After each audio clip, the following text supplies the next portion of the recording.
everybody's having a good day. Today we will be reviewing one of the most underestimated cars, in my opinion, of all time.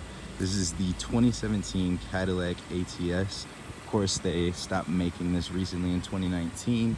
It's been replaced with the CT4, which I will have a picture of on screen. This is the most famous budget option for Cadillac fanatics. People that want Cadillacs but can't really afford a $100,000 Escalade or a $50,000 sedan, etc. This is a little bit more favorable price point. And now that it's used, this one, just to give you a little bit of idea of that ballpark, 25,000 miles, $25,000, 2 years old. Brand new. These cars are not that expensive as a Cadillac, and they still get a lot of the bits that everybody loves. Of course, the big grille, which was added into the newer generation ATS, which gives it a little bit more pop.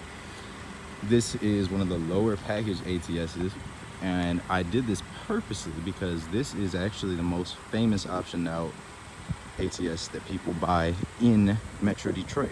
So starting off with styling and whatnot, the body lines that run down the door, of course, make this car beautiful, match up very nice with the trunk lines, all that. The door handles are welcome handles, or however you want to explain this. This is when you press the button, it unlocks and locks your vehicle if your key is in the pocket, and it detects the fob. Of course, they're on the back, they're on every door on this vehicle, which is complete, which you don't see on many vehicles. Of course, Cadillac has to be the standard for that type of stuff. So good to see them sticking to that. Of course, we got it zoomed in here on the Bose speakers. We have a very good sound system in here.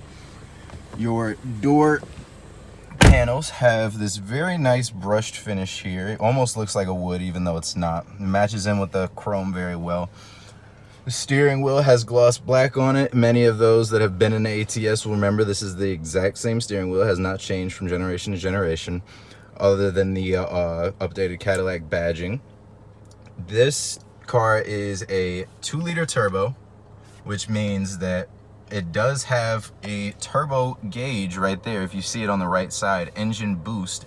And brings me to my next point. This mini infotainment system that Cadillac has put together, even 2 years ago, is better than you'll find in just about any new car. You have 3 different locations where you can change what information you want to see and at what time, and it even allows you to repeat the information, which is kind of weird, but then again, complete customization, and everybody loves complete customization. I don't think anybody can complain there. Now, different from Chevy vehicles, your volume and music controls are actually on the front facing side of the steering wheel. So you have your volume, next track, whatnot. This is, of course, how you navigate your mini infotainment. You have cruise control over here, very much like the other reviews I've done. It works exactly the same way. Press the button, you get the indicator to come up right under there, under the analog. You can't really see it too well, but you press down to set it, and then you can just go and adapt it as you please. Now, moving over to the infotainment system. Q, which is the old Cadillac system, it's been replaced in a lot of the newer Cadillac models and whatnot for a lot more intuitive and physical manual buttons and whatnot, because the biggest complaint that people got with Q is that everything is touch. And although for people that get used to it, it's not usually that bad. It's pretty easy to work after a while, and it's got some pretty cool features since it is touch. Of course, the volume, as you saw, as you just slide it, gives you a little bit of a cool feeling and whatnot. But of course, people don't like the touch because it doesn't allow you to be looking up here at the road and have a hand down here knowing exactly what's going on. So that way you're just kind of guessing in some people's heads. So open up this little storage compartment. I don't know why I did this while I'm still talking about this. We got a little lighter hole in there. It's got a good finish. Gloss black looks good. The only complaint I have with gloss black is how dirty it gets, and so quick. Now, here is the party trick of the ATS. You have a little secret compartment with a USB in here, and in fact, there's a wireless charger in there. So that's Cadillac's way of telling teen drivers, other people, whatnot, to get off your phones, and here you go. You can charge your phone, just leave it in here, and you focus on driving. Glove compartment has a decent amount of space for one of the smaller sedans.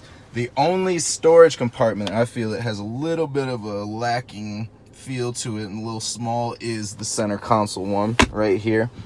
It's a little shallow, but you do get your USB in there and whatnot.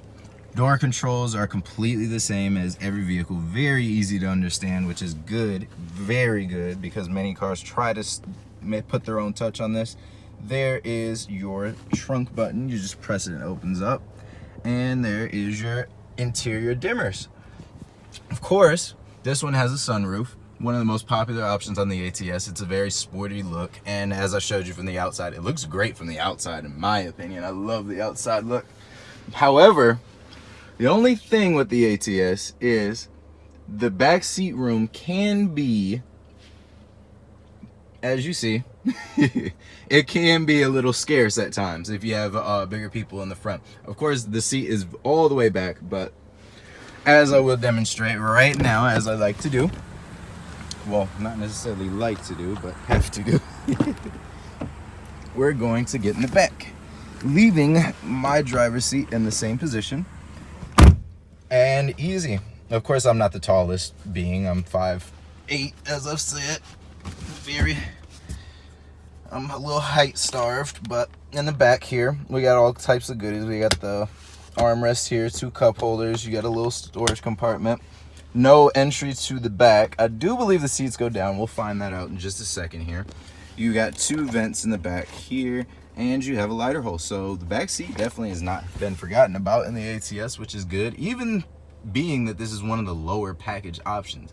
So always keep that in mind with this particular ATS, that it is one of the lower package, and this is frankly the most popular ATS or budget Cadillac that you could say in this price range in Metro Detroit and a lot of other places, as I would bet. Back here, trunk is actually very, very deep for the car of this size. It's almost mind-blowing when you see it in person. It might not look as big on camera, but of course you have your spare tire under here. You got mats under here, a little bit storage space under here as well. Your jack is in there. And as I said, all-wheel drive, 2-liter turbo, 4-cylinder. And the part that I've been kind of dancing around and saving to not say instantly, kind of keep it as a surprise. This car, I will bet you, is faster than any 4-cylinder naturally aspirated car, or even turbocharged in this class, at least for a luxury car. This car, the ATS, was built off of the same chassis that's used in the Camaro. To put that in perspective, in a smaller car than the Camaro, of course it does have 4 doors, but speaking in terms of weight and size and dimensions, this car is not far smaller, but it is smaller than the Camaro by a reasonable amount, and that allows for this car to handle like nothing else. And I mean crazy amounts of handling on no type of race tires, nothing crazy. It's all done by this excellent alpha chassis, as they call it, that was put in the ATS and the Camaro. And to make it even better, we have drive modes here. So you actually have 3 of them here in the ATS. You got Sport, Snow and Ice, and Tour. And of course, Cadillac has to be the grandstand, the prestige, all that. So you do feel the difference between these modes, and that's great, absolutely great. I cannot stand modes that just don't do anything. You know what I'm talking about. We're gonna get this set up here, and then we are going to take off.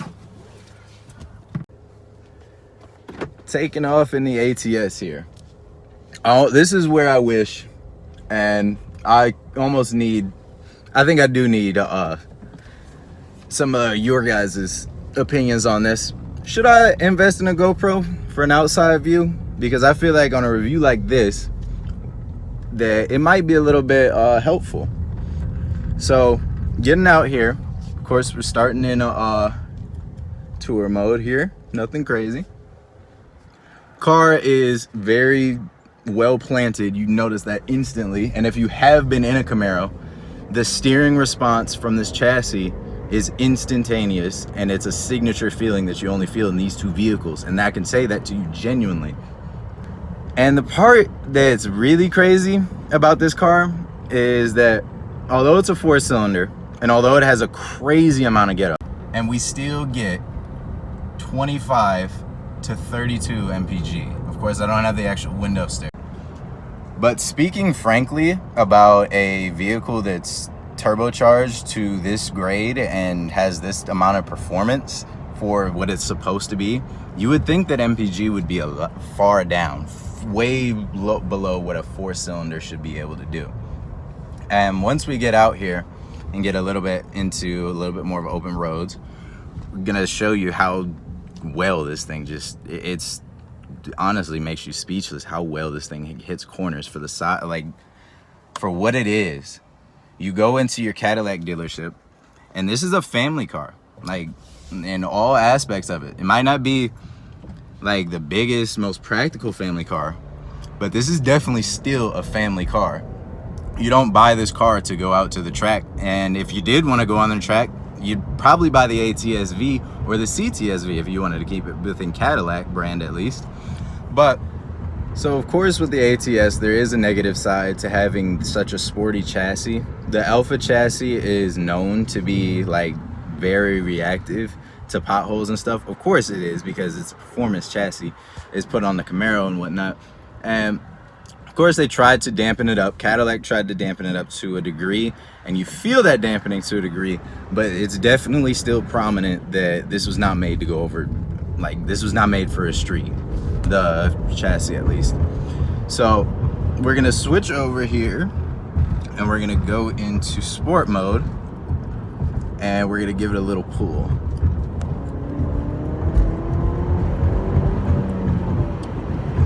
It's really exhilarating.